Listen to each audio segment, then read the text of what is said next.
O grande conflito. Capítulo 41. Será desolada a terra.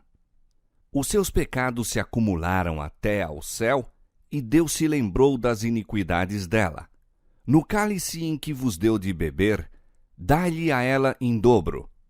Quanto ela se glorificou e em delícias esteve, dai-lhe outro tanto em tormento e pranto, porque diz em seu coração: Eu estou assentada como rainha, e não sou viúva, e não verei o pranto.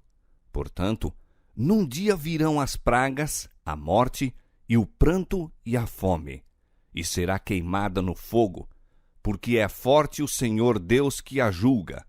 E os reis da terra que se prostituíram com ela e viveram em delícias, a chorarão e sobre ela prantearão, dizendo: Ai, ai daquela grande Babilônia, aquela forte cidade, pois numa hora veio o seu juízo. Apocalipse 18, versos 5 a 10. Os mercadores da terra, que se enriqueceram com a abundância de suas delícias, estarão de longe, pelo temor do seu tormento, chorando e lamentando e dizendo: Ai, ai daquela grande cidade, que estava vestida de linho fino, de púrpura, de escarlata, e adornada com ouro e pedras preciosas e pérolas, porque numa hora foram assoladas tantas riquezas. Apocalipse capítulo 18, versos 3, 15 e 16. Tais são os juízos que caem sobre Babilônia no dia da ira de Deus. Ela encheu a medida de sua iniquidade. Veio o seu tempo. Está madura para a destruição. Quando a voz de Deus põe fim ao cativeiro de seu povo, há um terrível despertar daqueles que tudo perderam no grande conflito da vida. Enquanto perdurou o tempo da graça, estiveram cegos pelos enganos de Satanás e desculpavam sua conduta de pecado.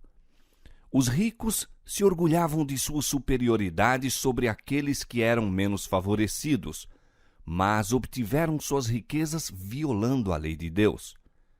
Negligenciaram alimentar o faminto, vestir o nu, tratar com justiça e amar a misericórdia.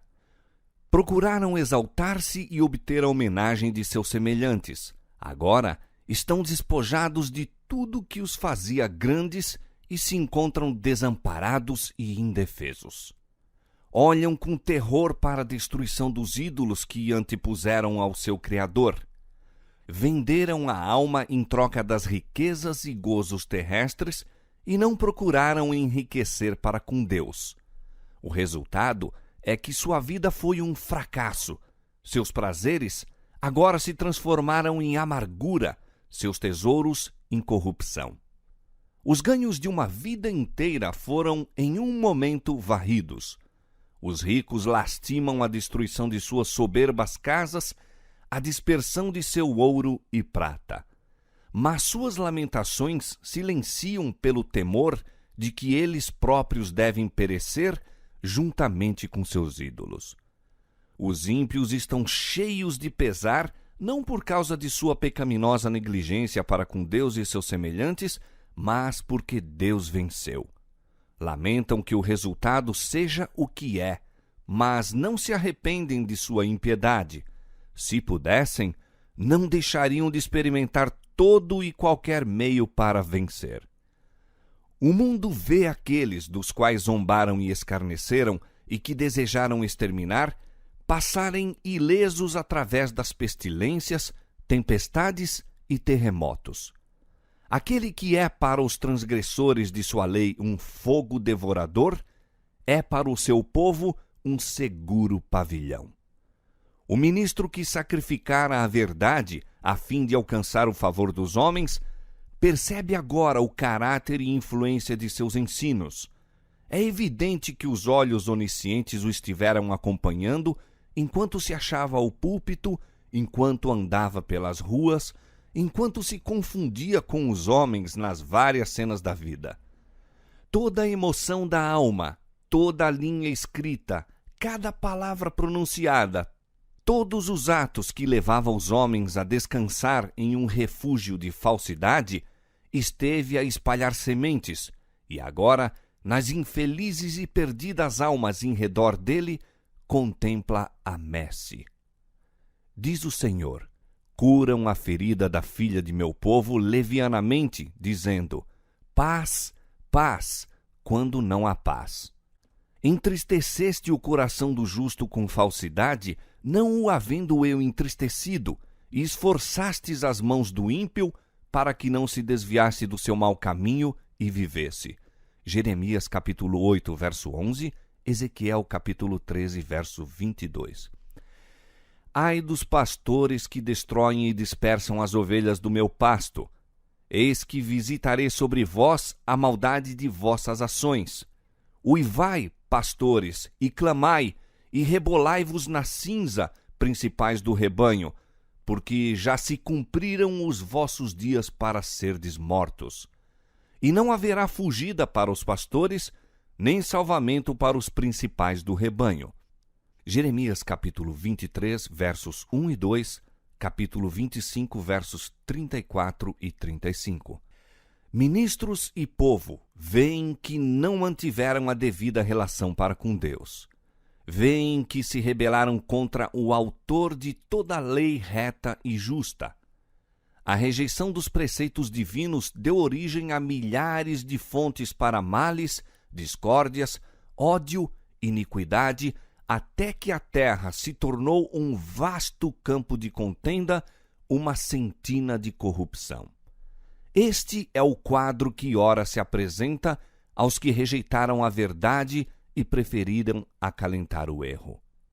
Nenhuma linguagem pode exprimir o anelo que o desobediente, o desleal, experimenta por aquilo que para sempre perdeu, a vida eterna.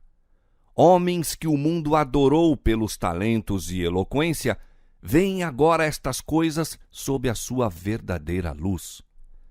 Compenetram-se do que perderam pela transgressão e caem aos pés daqueles de cuja fidelidade zombaram com menosprezo, confessando que Deus os amou. O povo vê que foi iludido. Um acusa ao outro de o ter levado à destruição. Todos, porém, se unem em acumular suas mais amargas condenações contra os ministros. Pastores infiéis profetizaram coisas agradáveis, levaram os ouvintes a anular a lei de Deus e a perseguir os que a queriam santificar. Agora, em seu desespero, esses ensinadores confessam perante o mundo sua obra de engano. As multidões estão cheias de furor. Estamos perdidos, exclamam, e vós sois a causa de nossa ruína, e voltam-se contra os falsos pastores. Aqueles mesmos que mais os admiravam pronunciarão as mais terríveis maldições sobre eles. As mesmas mãos que os coroavam de lauréis levantar-se-ão para destruí-los. As espadas que deveriam matar o povo de Deus são agora empregadas para exterminar os seus inimigos. Por toda a parte há contenda e morticínio. Chegará o estrondo até a extremidade da terra, porque o Senhor tem contenda com as nações, entrará em juízo com toda a carne. Os ímpios entregará à espada. Jeremias 25, 31. 6.000 anos esteve em andamento o grande conflito. O Filho de Deus e seus mensageiros celestiais estavam em conflito com o poder do maligno a fim de advertir, esclarecer e salvar os filhos dos homens. Agora, todos fizeram sua decisão. Os ímpios uniram-se completamente a Satanás em sua luta contra Deus. Chegado é o tempo para Deus reivindicar a autoridade de sua lei que fora conculcada. Agora, a controvérsia não é somente com Satanás, mas também com os homens. O Senhor tem contenda com as nações, os ímpios entregará à espada. O sinal de livramento foi posto sobre aqueles que suspiram e que gemem por causa de todas as abominações que se cometem. Agora sai o anjo da morte, representado na visão de Ezequiel pelos homens com as armas destruidoras, aos quais é dada a ordem: matai velhos, mancebos e virgens, e meninos e mulheres, até exterminá-los. Mas a todo homem que tiver o sinal, não vos chegueis, e começai pelo meu santuário. Diz o profeta: e começaram pelos homens mais velhos que estavam diante da casa. Ezequiel capítulo 9, versos 1 a 6. A obra de destruição se inicia entre os que professaram ser os guardas espirituais do povo. Os falsos atalaias são os primeiros a cair. Ninguém há de quem se compadecer ou a quem poupar. Homens, mulheres, donzelas e criancinhas perecem juntamente. O Senhor sairá do seu lugar para castigar os moradores da terra por causa da sua iniquidade, e a terra descobrirá o seu sangue e não encobrirá mais aqueles que foram mortos. Isaías capítulo 26, verso 21. E esta será a praga com que o Senhor ferirá a todos os povos que guerrearem contra Jerusalém. A sua carne será consumida, estando eles de pé, e lhes apodrecerão os olhos nas suas órbitas, e lhes apodrecerá a língua na sua boca. Naquele dia, também acontecerá que haverá uma grande perturbação do Senhor entre eles, porque pegará cada um na mão do seu companheiro, e alçar-se-á a mão de cada um contra a mão de seu companheiro. Zacarias 14, versos 12 e 13. Na desvairada contenda de suas próprias e violentas paixões, e pelo derramamento terrível da ira de Deus sem mistura, sucumbem os ímpios habitantes da terra, sacerdotes, governadores e povo, ricos e pobres, elevados e baixos. E serão os mortos do Senhor, naquele dia, desde uma extremidade da terra até a outra extremidade da terra. Não serão pranteados, nem recolhidos, nem sepultados. Jeremias 25, 33. Por ocasião da vinda de Cristo, os ímpios são eliminados da face de toda a terra, consumidos pelo espírito de sua boca e destruídos pelo resplendor de sua glória. Cristo leva o seu povo para a cidade de Deus, e a terra é esvaziada de seus moradores. Eis que o Senhor esvazia a terra, e a desola e transtorna a sua superfície, e dispersa os seus moradores. De todo se esvaziará a terra, e de todo será saqueada, porque o Senhor pronunciou esta palavra. Porquanto transgridem as leis, mudam os estatutos e quebram a aliança eterna. Por isso a maldição consome a terra, e os que habitam nela serão desolados. Por isso serão queimados os moradores da terra. Isaías capítulo 24, versos 1, 3, 4 e 6. A terra inteira se parece com um deserto assolado. As ruínas das cidades e vilas destruídas pelo terremoto, árvores desarraigadas, pedras escabrosas arrojadas pelo mar ou arrancadas da própria terra, espalham-se pela sua superfície, enquanto vastas cavernas assinalam o lugar em que as montanhas foram separadas da sua base. Ocorre agora o acontecimento prefigurado na última e solene cerimônia do dia da expiação. Quando se completava o ministério no lugar santíssimo, e os pecados de Israel eram removidos do santuário em virtude do sangue da oferta pelo pecado, o bode emissário era então apresentado vivo perante o Senhor, e na presença da congregação, o sumo sacerdote confessava sobre ele todas as iniquidades dos filhos de Israel e todas as suas transgressões, segundo todos os seus pecados, pondo-os sobre a cabeça do bode. Levítico capítulo 16, verso 21. Semelhantemente, ao completar-se a obra de expiação no santuário celestial, na presença de Deus e dos anjos do céu e do exército dos remidos, serão então postos sobre Satanás os pecados do povo de Deus. Declarar-se-á ser ele o culpado de todo o mal que os fez cometer. E assim como o bode emissário era enviado para uma terra não habitada, Satanás será banido para a terra desolada, que se encontrará como um deserto despovoado e horrendo. O escritor do Apocalipse prediz o banimento de Satanás e a condição de caos e desolação a que a terra deve ser reduzida, e declara que tal condição existirá durante 1000 anos. Depois de apresentar as cenas da segunda vinda do Senhor e da destruição dos ímpios, continua a profecia. Vi descer do céu um anjo que tinha a chave do abismo e uma grande cadeia na sua mão. Ele prendeu o dragão, a antiga serpente que é o diabo e Satanás, e amarrou-o por 1000 anos. E lançou-o no abismo e ali o encerrou e pôs selo sobre ele para que não mais engane as nações até que os 1000 anos se acabem.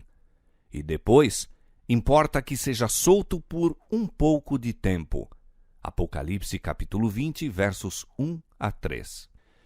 Que a expressão abismo representa a terra em estado de confusão e trevas é evidente de outras passagens. Relativamente à condição da terra no princípio, o relato bíblico diz que era sem forma e vazia, e havia trevas sobre a face do abismo. Gênesis capítulo 1, verso 2. A profecia ensina que ela voltará, em parte ao menos, a esta condição. Olhando ao futuro para o grande dia de Deus, declara o profeta Jeremias: Observei a terra, e eis que estava assolada e vazia, e para os céus, e não tinham a sua luz. Observei os montes, e eis que estavam tremendo, e todos os outeiros estremeciam. Observei e vi que homem nenhum havia, e que todas as aves do céu tinham fugido. Vi também que a terra fértil era um deserto, e que todas as suas cidades estavam derribadas. Jeremias capítulo 4, versos 23 a 26. Aqui deverá ser a morada de Satanás com seus anjos maus durante 1000 anos. Restrito à terra, não terá acesso a outros mundos para tentar e molestar os que jamais caíram. É neste sentido que ele estará amarrado. Ninguém ficou de resto sobre quem ele possa exercer seu poder. Está inteiramente separado da obra de engano e ruína que durante tantos séculos foi seu único deleite. O profeta Isaías, vendo antecipadamente o tempo da queda de Satanás, exclama: Como caíste do céu, ó estrela da manhã, filha da alva! Como foste lançado da terra, tu que debilitavas as nações! E tu dizias no teu coração: Eu subirei ao céu, acima das estrelas de Deus exaltarei o meu trono. Serei semelhante ao Altíssimo, e contudo, levado serás ao inferno, ao mais profundo do abismo. Os que te virem te contemplarão, considerar-te-ão e dirão: É este o varão que fazia estremecer a terra e que fazia tremer os reinos? Que punha o mundo como um deserto e assolava as suas cidades? Que a seus cativos não deixava ir soltos para suas casas? Isaías 14, versos 12 a 17. Durante 6.000 anos, a obra de rebelião de Satanás tem feito estremecer a terra. Ele tornou o mundo como um deserto e destruiu as suas cidades, e a seus cativos não deixava ir soltos. Durante 6.000 anos, o seu cárcere, o sepulcro, recebeu o povo de Deus e ele os queria conservar cativos para sempre. Mas Cristo quebrou seus laços, pondo em liberdade os prisioneiros. Mesmo os ímpios agora se acham colocados fora do poder de Satanás e, sozinho, com seus anjos maus, permanecerá ele a compenetrar-se dos efeitos da maldição que o pecado acarretou. Todos os reis das nações, todos eles jazem com honra, cada um na sua casa, a sepultura. Mas tu és lançado da tua sepultura como um renovo abominável.